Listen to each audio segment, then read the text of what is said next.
አልተዘዋወረችም። ከቀኝ ግዛት ፈረንሳይኛ ቋንቋንና ድህነት የተረፋቸው ህዝቦች የሚኖሩባት ሀገር ናት። ይህቺ ከድፍድፍ ነዳጅ እስከ ወርቅ ከብረት እስከ ዩራኒየም የተቸራት ሀገር ህዝቦቿ ባገኙት ቀዳዳ እንደ ቀረው አፍሪካዊ ሁሉ የስደትን ጽዋ ይቀምሳሉ። እርግማን ነው። ስደት የሚባለውን ነገር ምኑን ከምኑ እንደሚቀላቅሉት ሳስበው የሆነ ጢማም ተንኮለኛ ሳይንቲስት ይመስለኛል። ቁጭ ብሎ ዓለምን እንደ ላብራቶሪ ብልቃጥ ፊቱ አቅርቦ እኛን ነዋሪዎቿን ከዚያና ከዚህ እያነሳ የሚጨምረንና እስክንዋሃድ የሚወዘውዘን የሚበጠብጠን። ስደት ትርምስ ነው። ስደት መለያየት ነው። ደግሞ ስደት መቀላቀል ነው። የሆነው ሆኖ እንደዚያ ስወድቅ ስነሳ አልሳካ ያለኝን ወደ አውሮፓ የመሻገር ህልም ገላዋን ሸጣ ያጠራቀመችውን ጥሪት አሟጣ ስደቴን ባላሰብኩት ፍጥነት ያሳካችልኝ ይህቺ ሴት ነበረች ብል ማን ያምናል? የአገሬ የሰርግ ቤት ዘፋኝ ምን ያለውን አማጭ ነው የተከፈለለት ማሩን ከወተቱ ቀላቅሎ አረፈው ያለው እንግዲህ ያለ ነገር ቢገጥም አይመስለኝም። ራስህን ወተት አልክ አልባልና ብልም ግን እውነት አለኝ። ወተትም እንደኔ ያልተናጠ አጥባቂ ሃይማኖተኛ ቤተሰብ ውስጥ ነው ያደግኩት። እንኳን ሴተኛ ዳሪነት የቤተ ልጁንን የሚሉ ሴቶች ጋር በፍቅር መቅረብ በሩቅ የሚፈራ ነበር። ግን ህይወት እንዲህ ነውና እዚች ልጅ ጋር የጦፈ ፍቅር ውስጥ ወደቅኩ። ከቀለበት ውጪ ልክ እንደ ባልን ትዳር ነበር አኗኗራችን። ዛናታ ህልም አልነበራትም። የመሰደድም ወደ አገሯ የመመለስም እቅድ አልነበራትም። በአገሯ ይሄ ስራ ነውር ነውና ግን ደግሞ ህይወት ነውርን አታውቅም።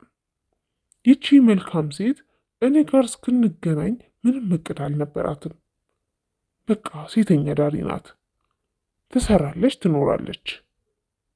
እኔን ካገኘች በኋላ ግን ተስፋ ጀመረች። መጀመሪያ እኔ ከወጣው በኋላ ልትከተለኝና አውሮፓ ልንኖር አቀድን። ስለምንወልዳቸው ልጆች አወራን። የመጨረሻ ቀን ምሽታችን አሳዛኝ ግን ደግሞ በተስፋ የተሞላ ነበር። በሌሊት ባህር ወደምንሻገርበት ጀልባ የሄድነው አብረን ነበርን። የመጨረሻ ቃሏ ምን ነበር? ፈጣሪ ይከተለ ብላ ከብር የተሰራ ጫፍና ጫፉ እንደ እባብ ጭንቅላት የተድቦለቦለ ቀጭን ብራስሌት ግራ እጄ ላይ ያጠለቀችልኝ። በእኔ ሀገር ባህል ይሄ ከክፉ መንፈስ ይከላከላል ብለን እናምናለን አለችኝ። የእናቴ አምላክና የዚች የሰው ሀገር ሰው አምላክ ተባብረው ቢሆን እኔና አንተን እንንከባከበው፣ ይህችን ውሃ ማሻገር ያቀታቸዋል እያልኩ ነበር። 47 ስደተኞች በጫነች አሮጌ ጀልባ ባህር የቀዘፍኩት። እንዲህ ነበር ዛናታ ጋር የተለያየ ነው። ብሯን ለመሳፈሪያ፣ አምባሯን ለማስታወሻ፣ ሰውነቱን ለወንድነቷ መጀመሪያ አድርጋ በብዙ ፍቅር ሸኘችኝ። ድቅድቅ ባለ ጨለማው ከጀልባው የሞተር ድምፅና ከውሃው መንቦጫረቅ በስተቀር ምንም ነገር በማይሰማበት ባህር ላይ ለ3 ዓመት ያህል ተጉዘን የታሪፍ ወደብ የሚባለውን የስፔን ግዛት ስንቃረብ ጀልባችንን የሚነዳ ስደተኛ ሞተሯን አጠፋት። ልምድ ያለው ሰው ይመስላል። ጨለማ ውስጥ ከሩቅ የወደቡን መብራት እያየ በዝምታ በማዕበሉ እየተገፋን ስንጠጋ ከወደቡ አካባቢ ድንገተኛ የሆነ ከባድ የተኩስ ድምፅ ተሰማ። ወዲያው በሰማዩ ላይ እንደ ጅራትም ኮከብ የሚያበራ ነገር እየተምዘገዘገ ወደ እኛ አቅጣጫ መጥቶ ሰማዩ ላይ እንደ ርችት ፈነዳና የብርሃን ዝናብ በላያችን ላይ ዘነበ። አካባቢው በደማቅ ብርሃን ሲንጥለቀለቅ አይናችንን ጨፍነን መንጫጫት ጀመርን። በበኩሌ ያለቀልን ነበር የመሰለኝ። ወዲያው ሌላ ተኩስ ተተኮሰ። ይህኛው ለደቂቃ እንደ ፀሐይ ከበላያችን ቆሞ ባህሩን ቀይ ያስመሰለው። ወዲያው ሁለት ትላልቅ ደማቅ ብርቱካናማ ቀለም ያላቸው የሞተር ጀልባዎች ውሃውን እየሰነጠቁ ወደ እኛ በፍጥነት ሲበሩ ተመለከትን።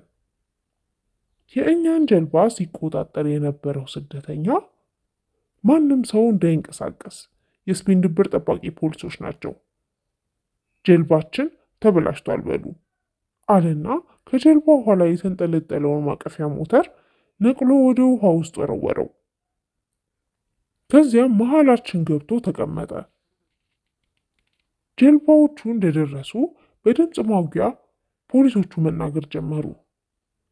ፖሊሶች ነን፣ ማንም ሰው ወደ ውሃው እንዳይዘል፣ ጥልቅና ቀዝቃዛ ነው። ጀልባው ላይ ህፃናት አሉ፣ እርጉዝ ሴቶች፣ የታመመ አካል ጉዳተኛ፣ የጦር መሳሪያ የያዘ። ጀልባቸው ውስጥ ውሃ ገብቷል?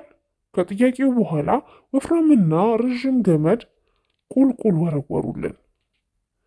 ጀልባችን ከእነሱ ዘመናዊ ግዙፍ ጀልባ ጋር አቆራኝተው በቀስታ እየተጎተትን ወደ ወደቡ ተጓዘን።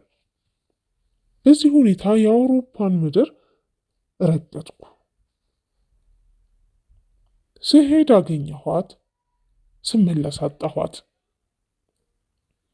አውሮፓ ገብቼ ስዳክር በኋላም በብዙ ውጣ ውረድ ወደ አሜሪካ ስሻገር ዛናታን በልቤ ተሸክሚያት ነበር።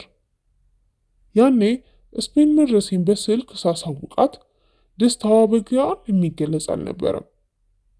ለ4 ወራት አካባቢ በሰጠችኝ ስልክ ተገናኝተን የደረስኩበትን ስናወራ ነበር። ከዚያ በኋላ ግን ያ የምንደዋወልበት የነበረው ስልክ መስራት አቆመ። ብዙ ደከምኩ። ብዙ ቀናት፣ ወራት፣ ዓመታት ነጎዱ። ዛናታ የውሃ ሽታ ሆነች። ከሞሮኮ መጣ የተባለውን ስደተኛ ሁሉ እያሳደድኩ ስለ ዛናታ ያልጠየኩት ጊዜ አልነበረም። ሰውንንና ከዓይናችን የራቀ ምስል ልባችን ቢያደበዝዝብንም በሆነ ቀላል የሚመስል ትዝታ ፍቅር የራሱን ቀለም የሚያድስበት የሚያደምቅበት ጊዜ አለው። ከ5 ዓመታት የአሜሪካ ኑሮ በኋላ የዛናታ ነገር እንደገና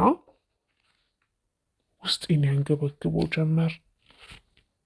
ምናልባትም በገንዘብ በስሜትም ስረጋጋ ሁሉ ነገር ሞልቶ ሰው የሚሸት ነገር ሲጠፋ ባዶነት በውስጤ እንደ ውቅያኖስ ተንጣሎ መንፈሴ የሆነ አድማስ ማረፊያ መሬት ስትፈልግ ያኔ ትናንቴን ፍለጋ ውስጤ ተነሳስቶ ይሆናል። አገራት ጦርነት ላይ ሲሆኑ ከታሪክ ይልቅ የቅጽበቱ ውጊያ እንደሚያሳስባቸው ግለሰብን በሕይወት ጦርነት ሲዘፈቅ ታሪኩን ለጊዜው ዘንግቶ ይቆያል። ድል ሲያደርግ ወደ ነበረው ይመለሳል። ወደ ትዝታዬ፣ ፍቅር፣ በጎነት ወደ አሳየችኝ ያቺ ሴት በትዝታ ተመለስኩ።